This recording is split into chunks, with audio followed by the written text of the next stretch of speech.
قانونی طور پر پابند مطالبے کو ناکام بناتی ہے تو آئی سی سی کے جواب میں بشمول تجارت اور تیل پر پابندیاں عائد کرنے سمیت متعدد اجتماعی اقدامات کرے گی۔ انہوں نے کہا کہ کوئی غلطی نہ کریں، اگر آج یہ ایران ہے تو کل یہ ایک اور اوائسی ملک ہو سکتا ہے جو اسی طرح کی بین الاقوامی دہشت گردی یا اپنی خود مختاری اور علاقائی سالمیت کی خلاف ورزی کا سامنا کر سکتا ہے۔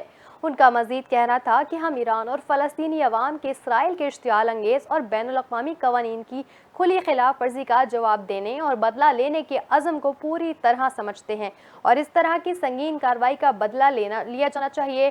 نائب وزیر اعظم نے کہا کہ مقبوضہ علاقے کی سڑکیں فلسطینیوں کے خون سے سرخ ہو چکی ہیں۔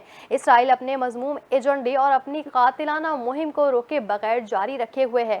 بھوک کو غزہ میں جنگ کے ایک ہتھیار کے طور پر استعمال کرتے ہوئے اسرائیل انسانیت اور بین الاقوامی قوانین کا مذاق اڑا رہا ہے۔ انہوں نے کہا کہ اسرائیلی قیادت نے اقوام متحدہ کی سلامتی کونسل، اقوام متحدہ کے جنرل اسمبلی اور بین الاقوامی عدالت انصاف کا جنگ بندی کا مطالبہ بارہا رد کیا ہے۔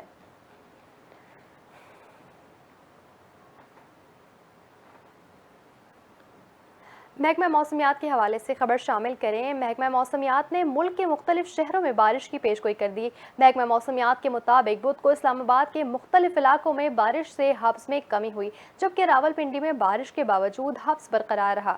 محکمہ موسمیات نے بتایا کہ چترال، دیر سوات، کوہستان، شانگلہ، پٹگرام، مونسیرا، ایبٹ آباد، ہری پور میں بارش کی توقع ہے، جبکہ مری، گلیات، راولپنڈی، اٹک، چکوال، جہلم، منڈی بہاؤالدین اور سیالکوٹ میں بارش ہونے کا امکان ہے۔ لاہور، شیخوپورہ، اکاڑہ، قصور، خوشاب، فیصل آباد، سرگودا، بکر اور ڈیرہ غازی خان میں بھی بارش کا امکان ہے، جبکہ خضدار، لسبیلا، اوران، روپ، قلعہ سیف اللہ، لور الائی، قلات اور بارکھان میں بارش ہو سکتی ہے۔ سندھ کے بیشتر اضلاع میں مطلع جزوی اور ابرآلود حبس رہے گا۔ سندھ کے ساحلی علاقوں میں مطلع ابرآلود رہنے کے علاوہ ہلکی بارش ہو سکتی ہے۔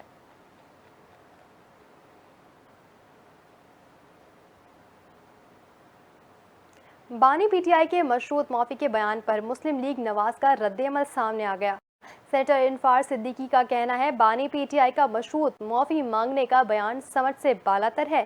9 مئی کو 250 جگہ پر ایک ہی وقت میں حملوں کا واضح مطلب یہ ہے کہ کہیں سازش ضرور تیار ہوئی۔ نون لیگی سینیٹر کا کہنا تھا کہ مجھے نہیں سمجھ آ رہی کہ بانی پی ٹی آئی کا یہ کیا شرائط ہے۔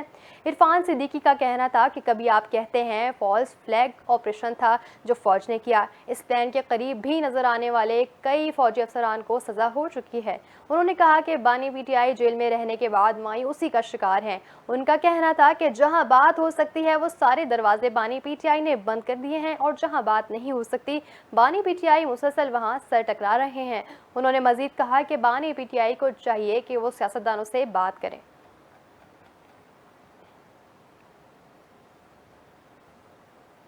بین الاقوامی خبر شامل کریں اور آپ کو بتائیں امریکہ کے صدارتی الیکشن کے انتخابی مہم ڈرامائی موڑ اختیار کر گئی ہے۔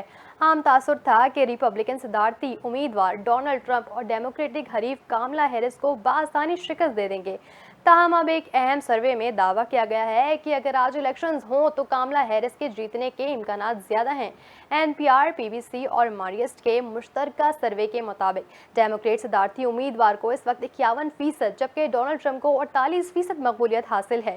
جو بائیڈن کے دور سے دستبردار ہونے کے بعد کاملا ہیرس نے جب بطور ڈیموکریٹ امیدوار ان کی جگہ لی تھی تو اس وقت کاملا ہیرس کی مقبولیت موجودہ 51% سے 4 پوائنٹس نیچے تھی۔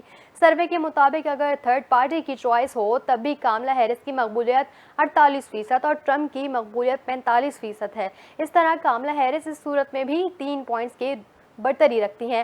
معیشت کے معاملے میں ٹرمپ کی مقبولیت 3 پوائنٹ زیادہ ہے، مگر کاملا ہیرس کی پوزیشن جو بائیڈن کی پوزیشن سے کہیں بہتر ہے۔ سروے کے مطابق ٹرمپ کو امیگریشن کے معاملے میں 6 پوائنٹس کی برتری حاصل ہے، مگر یہاں جو بائیڈن کے مقابلے میں کاملا کی پوزیشن 15 پوائنٹس بہتر ہے۔ خواتین ووٹرز میں کاملا کی پوزیشن ٹرمپ سے 13 پوائنٹس زیادہ ہے، تاہم مرد ووٹرز میں ان کی پوزیشن 9 پوائنٹس کم ہے۔ سروے میں یہ بات سامنے آئی ہے کہ سیاہ فام ووٹرز میں ڈونلڈ ٹرمپ کی مقابلے میں کاملا کی مقبولیت 23 پوائنٹ سے بڑھ کر 54 پوائنٹس پر جا پہنچی ہے۔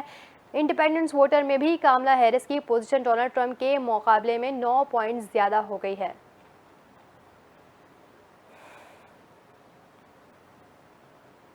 تاریخ وہی 8 اگست، بس سال بدل گیا، خواہش وہی اولمپک میڈل، بس امید کا سہارا بدل گیا۔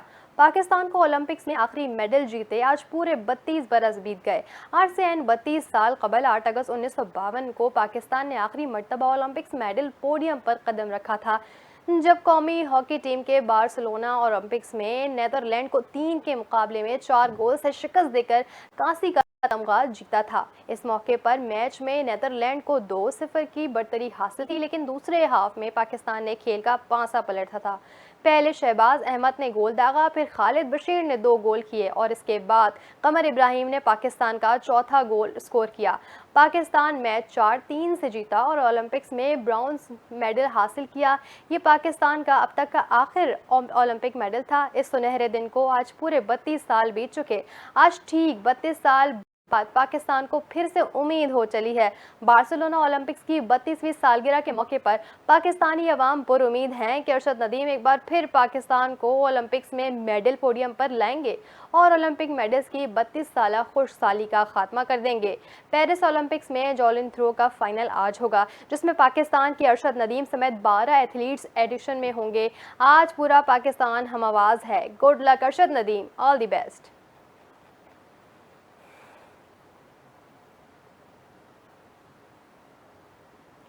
کے حوالے سے مزید بتائیں، سری لنکا نے بھارت کو تیسرے ون ڈے انٹرنیشنل میں 110 رن سے شکست دے کر 3 میچز پر مشتمل سیریز اپنے نام کر لی۔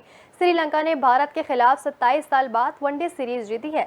سری لنکا اور بھارت کی ٹیمیں ون ڈے سیریز کے تیسرے میچ میں کولمبو پر مشتمل تھی، جہاں میزبان ٹیم نے پہلے بیٹنگ کرتے ہوئے مقررہ اوورز میں 7 وکٹوں کے نقصان پر 248 رنز بنائے اور بھارتی ٹیم کو جیت کے لیے 249 رنز کا ہدف دیا۔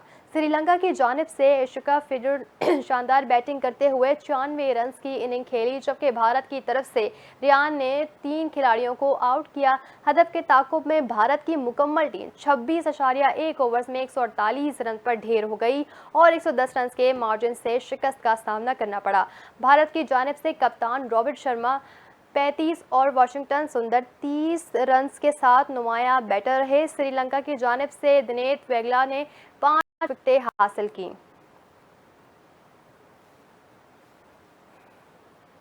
فی الوقت کے لیے اتنا ہی۔ مزید خبروں کے لیے دیکھتے رہیے NTN نیوز۔